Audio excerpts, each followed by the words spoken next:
اللہ الرحمن الرحیم۔ اسلامی تاریخ 20 شعبان المعظم۔ حضرت عمار رضی اللہ تعالیٰ عنہ جب جوان ہوئے، اس زمانے میں حضور اکرم صلی اللہ علیہ وسلم نے اسلام کی دعوت شروع کی، جس سے متاثر ہو کر حضرت عمار رضی اللہ تعالیٰ عنہ ایمان میں داخل ہوئے۔ اسلام میں داخل ہوتے ہی اپنی والدہ حضرت سمیہ رضی اللہ تعالیٰ عنہ کے پاس آئے اور ان کے سامنے توحید کی دعوت پیش کی، اللہ کے ایک ہونے کی۔ وہ بھی مسلمان ہو گئی۔ پھر ان دونوں نے، ماں بیٹے نے، اپنے والد حضرت یاسر رضی اللہ تعالیٰ عنہ کو اسلام کی باتیں بتائی۔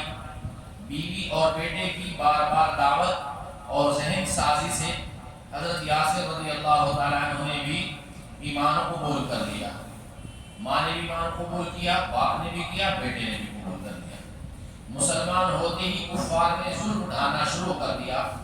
ایک روز خوب تکلیف دینے کے بعد کفار ان کے جسم کو جلانے لگے، تو حضرت عمار رضی اللہ تعالیٰ عنہ ان سے جان چھڑانے کے لیے ان کے جھوٹے بتوں کا نام لے لیا۔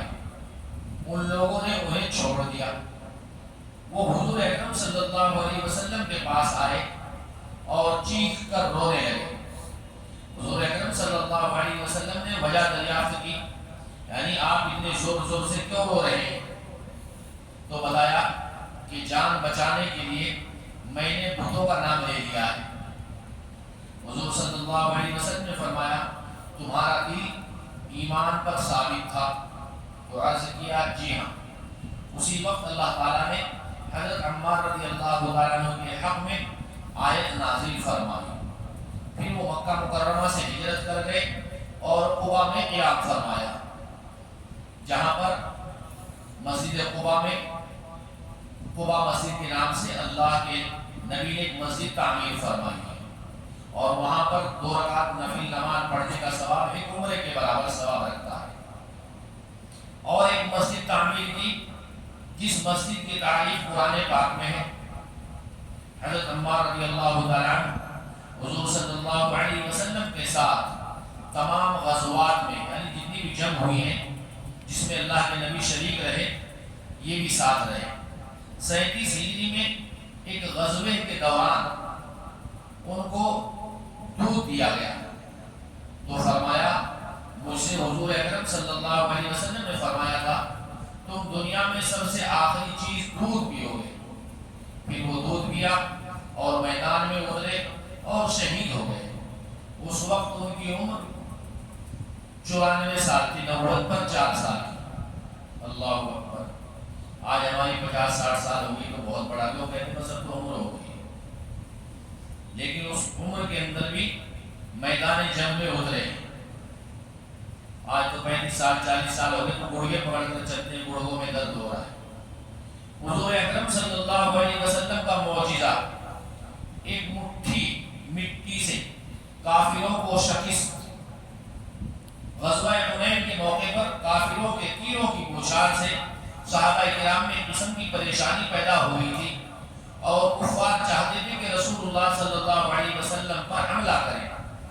چنانچہ حضور اکرم صلی اللہ علیہ وسلم اپنے خچر سے اترے اور اللہ تعالیٰ سے مدد مانگی، اور زمین سے مٹھی مٹی لے کر دشمنوں کی طرف پھینکی اور فرمایا ان کے چہرے برے ہوں۔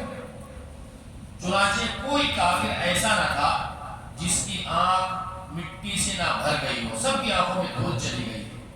جو اللہ کے نبی نے پھینکی وہ مٹی سب کی آنکھوں میں چلی گئی، اور وہ سب پیٹ پھیر کر بھاگنے لگے۔ یہ اللہ کے نبی کا معجزہ ہے۔ ایک فرض کے بارے میں، اذان سن کر نماز کو نہ جانا۔ ایک تو ہے اذان سن کر نماز کو جانا، اور ایک ہے اذان سن کر نماز کو نہ جانا۔ رسول اللہ صلی اللہ علیہ وسلم نے فرمایا جو شخص اللہ کے منادی یعنی مؤذن کی آواز سنے اور نماز کو نہ جائے تو اس کا یہ فعل، اس کا یہ کام، اس کا یہ عمل سراسر ظلم ہے، کفر ہے اور نفاق ہے۔ ایک سنت کے بارے میں، مسجد میں داخل ہوتے وقت کی دعا، جب کوئی مسجد میں داخل ہو تو یہ دعا پڑھے، اللہم افتح لی ابواب رحمتک، اے اللہ میرے لیے اپنی رحمت کے دروازے کھول دے۔ دعا لکھی ہوئی ہے دونوں طرف سے، سامنے کی طرف جب داخل ہو گئے اور جب باہر نکلیں گے، لیکن اس کے پڑھنے والے بہت کم ہیں۔ ایک اہم عمل کی فضیلت، ذکر کرنے کی فضیلت، رسول اللہ صلی اللہ علیہ وسلم نے فرمایا، اللہ تعالیٰ فرماتے ہیں کہ میں اس وقت اپنے بندے کے ساتھ ہوتا ہوں جب بندہ مجھے یاد کرتا ہے اور میری یاد میں اس کے ہونٹ ہلتے ہیں۔ فَاذْكُرُونِي أَذْكُرْكُمْ، اللہ یوں کہتے ہیں تم مجھے یاد کرو میں تمہیں یاد کروں گا، تم مجھے یاد کرو میں تمہارا ذکر فرشتوں کے سامنے کروں گا۔ ایک گناہ کے بارے میں، شرک کی سزا، اللہ کے ساتھ میں کسی کو شریک ٹھہرانا۔ قرآن میں اللہ تعالیٰ فرماتے بلا شبہ جو شخص اللہ کے ساتھ شریک کرے گا تو اس پر اللہ تعالیٰ جنت کو حرام کر دے گا اور اس کا ٹھکانہ جہنم ہوگا، اور ایسے ظالموں کا کوئی یار و مددگار نہیں ہوگا، ہیلپ کرنے والا نہیں ہوگا۔ دنیا کے بارے میں، اپنے بیوی بچوں سے ہوشیار رہو۔ قرآن میں اللہ تعالیٰ فرماتے ایمان والو تمہاری بعض بیویاں اور بعض اولاد تمہارے حق میں دشمن ہیں تو تم ان سے ہوشیار رہو۔